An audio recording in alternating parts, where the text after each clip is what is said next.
ലോകത്തിലെ ഭീകരനായ മാംസഭോജിയാണ് കടലാന അഥവാ ആനത്തിമിംഗലം. ഒരു കാറിനേക്കാൾ വലിപ്പമുള്ള 3600 കിലോഗ്രാം ഭാരമുള്ള ഈ ജീവി ലോകത്തിലെ ഏറ്റവും വലിയ മാംസഭോജിയായി അറിയപ്പെടുന്നു. വലിയ നീലത്തിമിംഗലങ്ങൾ മാംസഭുക്കുകളാണെങ്കിലും അവ മാംസഭുക്കുകളുടെ ഗണത്തിൽ പെടുന്നില്ല. തുമ്പിക്കൈ പോലെ തോന്നിക്കുന്ന നീണ്ട മുഖവും ആനയെ പോലെ വലിപ്പവും ഉള്ളതിനാലാണ് ഇവയ്ക്ക് കടലാമ എന്ന പേര് ലഭിച്ചത്.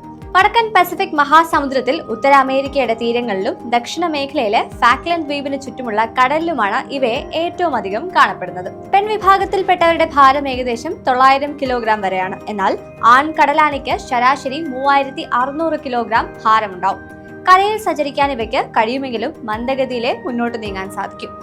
കടലോരത്തെ മണൽപ്പുറത്ത് പകൽ കിടന്നുറങ്ങുകയും രാത്രി ആഹാര സമ്പാദനത്തിന് കടലിലിറങ്ങുകയുമാണ് ഇവരുടെ രീതി. ചില പ്രത്യേക ഇനം മത്സ്യങ്ങൾ, കണവ, ചെറുതിരണ്ടികൾ, സ്രാവുകൾ എന്നിവയാണ് ഇവരുടെ മുഖ്യ ഭക്ഷണം. പല്ലുകൾ അകന്നതും ചവയ്ക്കാൻ പറ്റാത്ത തരത്തിലുമായതിനാൽ ഭക്ഷണ സാധനം നന്നായി വിഴുങ്ങാൻ മാത്രമേ ഇവയ്ക്ക് കഴിയൂ.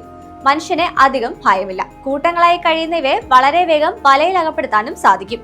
തുകലിനും പല്ലിനുമായി മനുഷ്യർ ഇവയെ വേട്ടയാടാറുമുണ്ട്. അതുകൊണ്ട് തന്നെ വംശനാശ ഭീഷണിയും നേരിടുന്നു.